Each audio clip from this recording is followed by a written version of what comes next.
big round of applause, please. It's an historic moment, very historic moment. Such an extraordinary book being released today by none other than Lieutenant Governor Saab. One more milestone in the history of this reputed and renowned and historic hall. के हाथों से, मुबारक हाथों से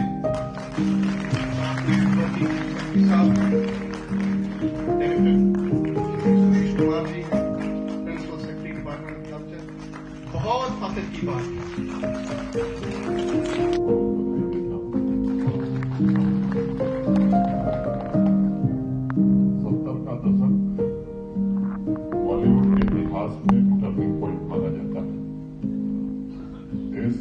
आजादी के 23 साल पूरे हो गए।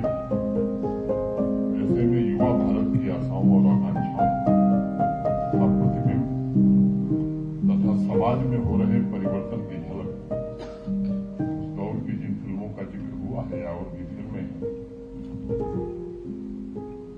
उस दौर की फिल्मों के माध्यम से समाज तक पहुंचाए जाने लगा था।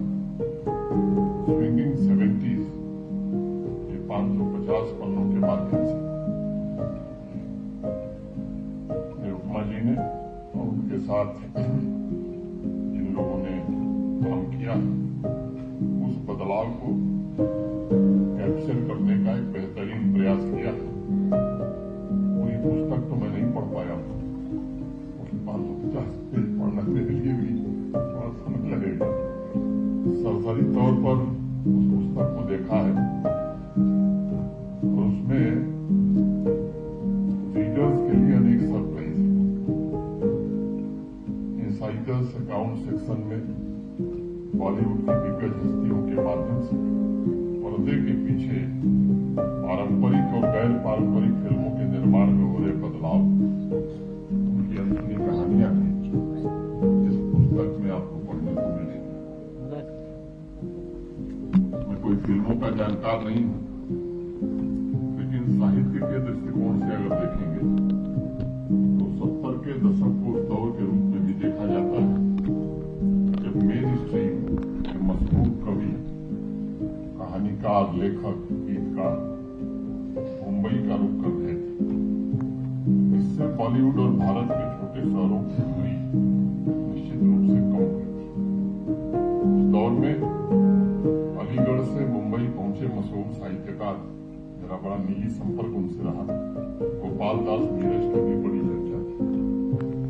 मन्नू भंडारी, के नारायण, अमृता प्रीतम, गुलशन नंदा, राजेंद्र यादव, ऐसे अनेक नाम थे जो पहले बॉलीवुड के लिए अनजाने थे, लेकिन 70 के दशक में उनके लेखन की सिने जगत में प्रसिद्धि से एक बात स्पष्ट हो गई कि हिंदी फिल्म उद्योग अब सिर्फ मनोरंजन और कारोबार नहीं बल्कि सामाजिक परिवर्तन का एक शक्तिशाली माध्यम बन सकता है। इन साहित्यकारों ने नई सामाजिक चेतना जागृत करने का काम किया और भारत की एकजुटता के लिए सामाजिक सौहार्द और भाईचारे को भी प्रमोट करने में बड़ी मदद की। गोपाल दास नीरज की कई लाइनें मैं अक्सर पढ़ता रहता हूँ कार्यक्रमों में, और उस बदलाव की झलक उनकी इन पंक्तियों में आप देख सकते हैं। मैं उद्धृत करूंगा, आग बहती है यहाँ गंगा में झेलम में भी, आग बहती है यहाँ गंगा में झेलम में भी, कोई बतलाए कहाँ जाके नहाया जाए। अब तो मजहब कोई ऐसा भी चलाया जाए जिसमें इंसान को इंसान बनाया जाए। जिस्म तो हो के भी दिल एक हो, अपने ऐसे प्रतिष्ठा स्थापित करने का ही प्रयास करें। एक बड़े प्रसिद्ध फिल्म मेकर थे डेविड लिंच, उनका कहना था कि अपने आइडियाज को एक बहुत बड़ी जनसंख्या तक पहुंचाने के लिए सिनेमा से बढ़कर के कोई दूसरा शक्तिशाली माध्यम नहीं हो सकता, क्योंकि उस समय सोशल मीडिया तो था नहीं। अगर मैं कहूं कि प्री सोशल मीडिया के उस दौर में माध्यम कम थे, इसलिए फिल्मों का अपना महत्व और सामाजिक दायित्व बहुत बड़ा था। रुक्मा जी और शांतनु जी ने अपनी किताब में 70 के दशक की 20 टॉप फिल्मों का चयन किया। उस लिस्ट को पढ़ते हुए मेरे मन में एक ख्याल आया कि उस दौर में फिल्म मेकर्स के बीच इंटरटेनमेंट और सामाजिक दायित्वों के बीच संतुलन बैठाने का भी उनके मन में कहीं न कहीं द्वंद या संघर्ष चल रहा था। फिल्मों को मैं विशुद्ध इंटरटेनमेंट और सामाजिक संदेश के बीच एक बैलेंस के रूप में देखता हूं।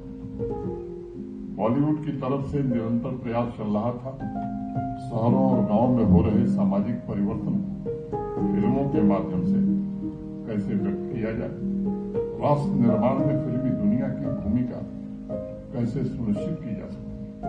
और इसलिए मैं अवश्य कहना चाहूंगा 70 के दशक में ही नहीं बल्कि शुरुआत से ही सिनेमा जगत ने राष्ट्र के विकास में अपना निश्चित रूप से योगदान दिया है। जम्मू कश्मीर के सपनों और आकांक्षाओं दोनों की भ्रूण हत्या की थी। सिनेमा हॉल्स का कल्चर समाप्त हो गया था, शूटिंग बंद हो गई और इससे जुड़े हजारों लोग रातों रात बेरोजगार हो गए। अर्थव्यवस्था के अलावा सबसे बड़ा दुष्प्रभाव यहाँ की संस्कृति पर पड़ा और जो स्थानीय टैलेंट, लोकल टैलेंट बन रहे उन्हें पल भर में अपनी मिट्टी को अलविदा करके यहाँ से जाना पड़ा। इसलिए पिछले 3-4 वर्षों में प्रयत्न हुआ है कि इस दौर को कैसे पुनर्जीवित किया जाए। अनेक फिल्म मेकर्स और अनेक स्टेक होल्डर से चर्चा करके जम्मू कश्मीर प्रशासन ने Jammu Kashmir film policy launch की। उस पॉलिसी को प्रशासन ने किसी सरकारी दस्तावेज की तरह नहीं बल्कि उसकी ड्राफ्टिंग में कोशिश की है कि बॉलीवुड में जम्मू कश्मीर के गौरवपूर्ण अस्तित्व को फिर से स्थापित किया जाए। और मैं समझता हूँ पिछले 3 वर्षों में इस पॉलिसी के कारण जम्मू कश्मीर में फिल्म शूटिंग का दौर फिर से तेज गति से प्रारंभ हुआ है और मैं उम्मीद करता हूँ कि वह स्वर्णिम दिन फिर से वापस होगा। हमने टूरिज्म और फिल्म शूटिंग को एक इंडस्ट्री की तरह जम्मू कश्मीर प्रशासन ने देखा है। फिल्म मेकर्स के लिए सुविधा जुटाना हो, सिंगल विंडो क्लियरेंस हो, लोकेशन से संबंधित जानकारी हो, या वो सब्सिडी हो, सिंगल विंडो क्लियरेंस हो, ग्राउंड लेवल पर फिल्म मेकर को सहूलियत देने की बात हो, ये सब सुगम तरीके से फिल्म मेकर्स को उपलब्ध हो, इसका गंभीर रूप से प्रयत्न किया जाए। थिएटर की 1500 साल पुरानी परंपरा जम्मू कश्मीर में है, जिसका वर्णन नीलमत पुराण तथा कल्हड़ के राज तरंगिणी में भी मिलता है। कुछ सदियों की लुप्तता के बाद सन 1900 के बाद फिर इसका उत्थान हुआ और महाराजा ड्रामा कंपनी और कश्मीर थिएटर ने इसे नई दिशा प्रदान की थी। इसलिए जम्मू कश्मीर में कला से जुड़े टैलेंट्स की कमी कभी थी नहीं।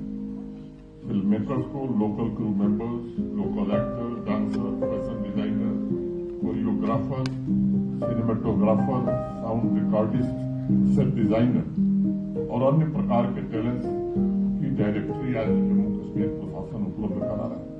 और मैं समझता हूँ कि 3 वर्षों में काफी फिल्में यहाँ शूट की गई हैं, जिससे निश्चित रूप से जैसा लुल्लू साहब ने बताया रोजगार के भी अवसर बढ़े हैं और आर्थिक रूप से भी समृद्धि आई।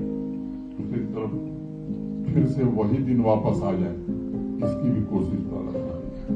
इसलिए दर्शकों से मैं विशेष रूप से अनुरोध करना चाहूँगा, वो तत्व जो यहाँ की शांति बिगाड़ना चाहते, मुझे लगता है कि आपको भी आगे आकर के ऐसे प्रयासों में प्रशासन की मदद करनी चाहिए। शांति रहेगी तभी फिल्म की शूटिंग, शांति रहेगी तभी विकास होगा, शांति रहेगी तभी अर्थव्यवस्था को मजबूती मिलेगी, शांति रहेगी तभी स्कूल, कॉलेज और यूनिवर्सिटी चलेगी, शांति रहेगी तभी बिजनेस चलेगा। ये बात हर व्यक्ति को समझने की जरूरत है और मेरा सबसे अनुरोध, इसमें आपकी भी अपनी भूमिका हो सकती है। आप भी अपने उत्तरदायित्व का निर्वहन करें। मैं एक बार पुनः निरुपमा जी और शांतनु जी को इस पुस्तक के लिए बहुत बहुत बधाई देता हूँ। आने वाली पीढ़ी के लिए आपने एक खूबसूरत विरासत का निर्माण किया है, जिससे सिर्फ अतीत का जो नॉस्टैल्जिया है, बल्कि उस दौर के जीवन मूल्य, समाज की उपलब्धियां और चुनौतियों की झलक भी मिलती है। मैं समझता हूँ कि सिर्फ फिल्म ही नहीं, बल्कि संस्कृति, साहित्य और कला की अन्य विधाओं से जुड़े लोग एवं समाज के प्रबुद्ध वर्ग की चेतना पर यह पुस्तक निश्चित रूप से अस्थायी छाप छोड़ेगी। और मैं आप सबसे जरूर निवेदन करूंगा, पुस्तक विमोचन समारोह में शामिल होना अच्छी बात है, लेकिन पुस्तक खरीद के पढ़ना उससे ज्यादा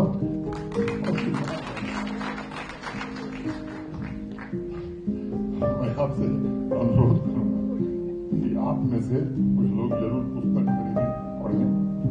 अंत में 2 लाइनें कह के अपनी बात खत्म करूंगा। खुशबू सी आ रही है इधर जाफरान की, खुशबू सी आ रही है इधर जाफरान की, खिड़की खुली है फिर कोई उनके मकान की। हारे हुए परिंद जरा उड़ के देख तू, हारे हुए परिंद जरा उड़ के देख तू, आ जाएगी जमीन पे छत आसमान की, आ जाएगी जमीन पे। बहुत बहुत धन्यवाद। नमस्कार। जय हिंद।